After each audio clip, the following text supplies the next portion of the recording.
2024 में राजस्थान, मध्य प्रदेश और छत्तीसगढ़ ये वो राज्य थे जहां पर बीजेपी ने अपने पुराने साथियों को छोड़कर नए पॉलिटिशियंस को मौका दिया। और 2025 में भी हमें यही देखने को मिला।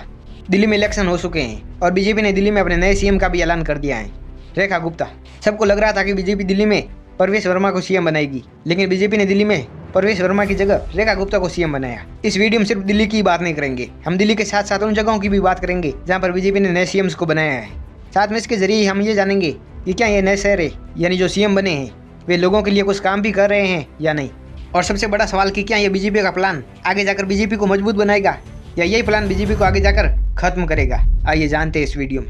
बीजेपी ने पिछले कुछ इलेक्शंस के बाद अपने पुराने सीएम्स को दूर करके नए नेताओं को सीएम बनने का मौका दिया है। इसकी शुरुआत बीजेपी ने 2024 के जनरल इलेक्शन से पहले की थी। उस टाइम बीजेपी का ये प्लान काफी शॉकिंग था, क्योंकि राजस्थान के सभी लोग अशोक गहलोत के हार के बाद वसुंधरा राजे का वेट कर रहे थे, लेकिन बीजेपी ने भजन लाल शर्मा को सिलेक्ट किया। फिर एमपी के इलेक्शन में बीजेपी की जीत पर शिवराज सिंह चौहान की जगह मोहन यादव को सीएम बनाया गया। फिर हमने हरियाणा में भी यही देखा, जब बीजेपी के मोहन लाल खट्टर ने इस्तीफा दिया तो उनकी जगह पर बीजेपी ने नए सीएम नायाब सिंह सैनी को मौका दिया। अभी हम अपने सवाल पर वापस आते हैं, ये क्या ये बीजेपी का प्लान लोगों के लिए फायदेमंद है भी, या ये बीजेपी सिर्फ सस्पेंस के लिए ये सब कुछ कर रही है। आइए जानते हैं। देखो, ये जो बीजेपी कर रही है, यानी जो इलेक्शन जीतने के बाद सीएम्स को बदल रही है, इससे बीजेपी को बहुत ज़्यादा नुकसान भी हो सकता है। बात यहाँ तक भी बढ़ सकती है कि बीजेपी अपने इस काम के कारण 2029 के इलेक्शन में भी हार सकती है। इसके पीछे कारण क्या है वो हम आगे देखेंगे। पहले हम ये देखते हैं कि क्या बीजेपी का ये प्लान हाल फिलहाल के लिए लोगों के लिए काम भी आ रहा है या नहीं। देखो, ऐसे सीएम की क्वालिफिकेशन क्या क्या होनी चाहिए। नहीं, मैं उन क्वालिफिकेशन की बात नहीं कर रहा हूँ कि भारत का नागरिक होना चाहिए, उम्र 25 साल की होनी चाहिए, वो सब फॉर्मेलिटी के लिए है। मैं उनकी बात कर रहा हूँ जो जनता की भलाई के लिए सही हो। एक ऐसे सीएम की पहली खास बात ये होनी चाहिए कि उसके पास एजुकेशन नॉलेज होनी चाहिए। तो आइए पहले रेखा गुप्ता की बात करते हैं कि इनकी एजुकेशन क्वालिफिकेशन क्या क्या है। इस फील्ड में हम रेखा गुप्ता को एक सही सीएम मान सकते हैं, क्योंकि इनके पास बीकॉम के साथ LLB की डिग्री भी है। और ये बात सिर्फ रेखा गुप्ता के लिए ही नहीं है, आप देख लेना, बीजेपी ने जिनको भी अपना नया सीएम बनाया है वे सभी इस फील्ड में 80 पोजीशन पर रहे हैं। यानी वे बहुत ज़्यादा पढ़े लिखे भी हैं, कानून की नॉलेज भी है और पॉलिटिक्स में भी अच्छा एक्सपीरियंस रहा है। एमपी के सीएम मोहन यादव को ही देख लो, जिनको शिवराज सिंह चौहान की जगह लिया गया था। इन्होंने बैचलर ऑफ साइंस से शुरुआत की, बाद में LLB की, फिर MA, फिर MBA।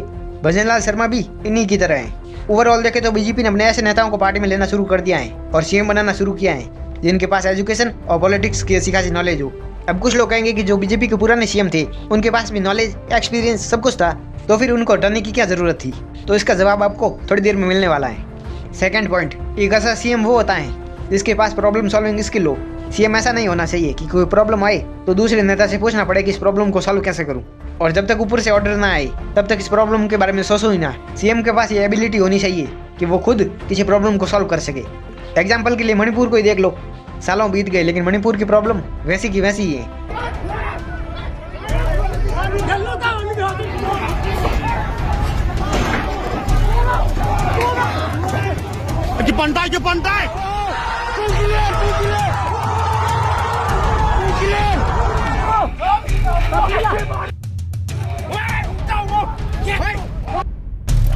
ऐसा नहीं है कि सरकार ऐसी प्रॉब्लम को हैंडल ही नहीं कर सकती। जहाँ पे कास्ट के लिए लड़ाई हो रही हो, धर्म के लिए लड़ाई हो रही हो, सरकार सब कुछ कंट्रोल कर सकती है। अगर सरकार कश्मीर जैसी जगहों पर भी प्रॉब्लम सॉल्व करवा सकती है तो एक छोटी सी जगह मणिपुर की प्रॉब्लम को सॉल्व क्यों नहीं कर सकती। पता है इसका कारण क्या है? कारण है कि सरकार मणिपुर के लिए कुछ करना ही नहीं चाहती। दूसरा कारण ये है कि यहाँ के सीएम के पास वो एबिलिटी नहीं थी जिसकी हमने थोड़ी देर पहले बात की थी। मणिपुर के सीएम रिमोट कंट्रोल से चलते थे, वे अपने आप कोई डिसीजन नहीं ले सकते थे। जब तक ऊपर से ऑर्डर नहीं आ जाता तब तक वे चुपचाप ये देखते रहते।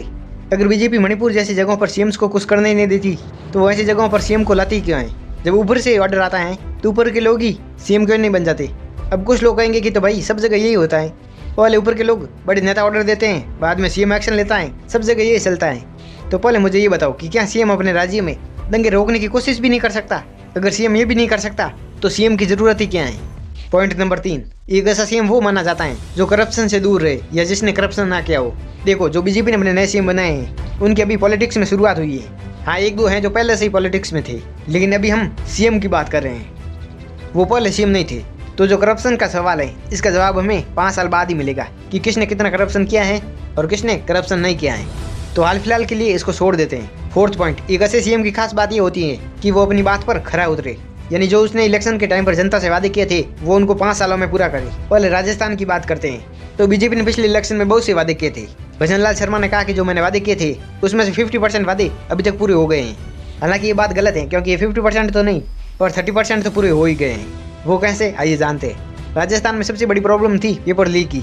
थी इसलिए कह रहा हूँ क्योंकि बीजेपी ने इस प्रॉब्लम को सॉल्व कर दिया है। अगर कोई पेपर लीक भी हो जाता है गलती या लापरवाही से, तो उस पर भी जोरों से एक्शन लिया जाता है। साथ में राजस्थान में बीजेपी ने पानी की प्रॉब्लम, बिजली की प्रॉब्लम, रिजर्वेशन, महंगाई जैसी प्रॉब्लम धीरे धीरे खत्म हो रही है।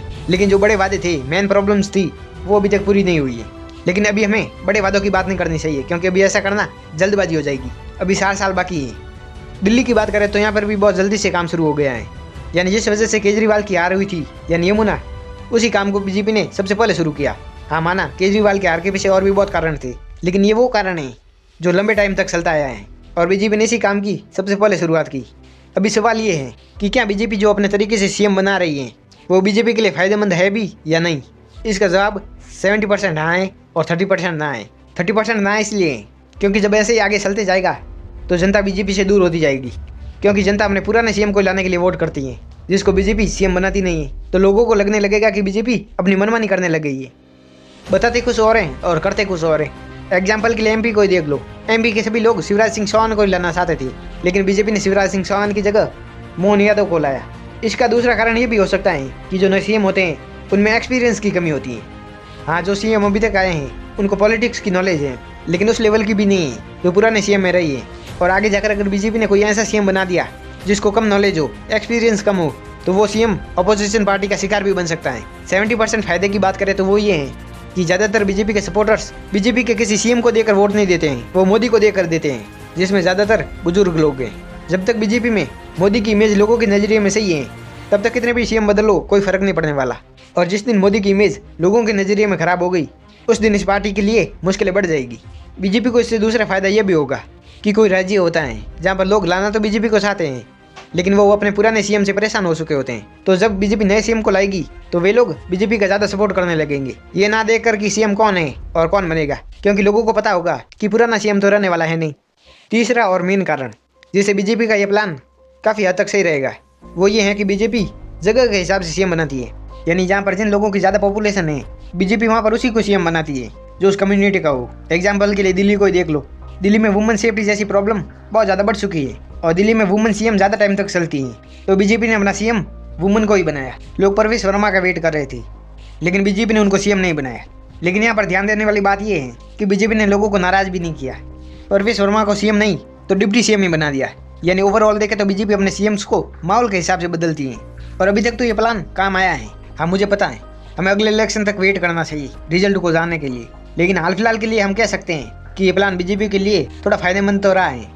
बीजेपी के इस नए प्लान के बारे में आपका क्या ओपिनियन है? क्या आगे भी ये काम करेगा या नहीं? कमेंट करके बताना।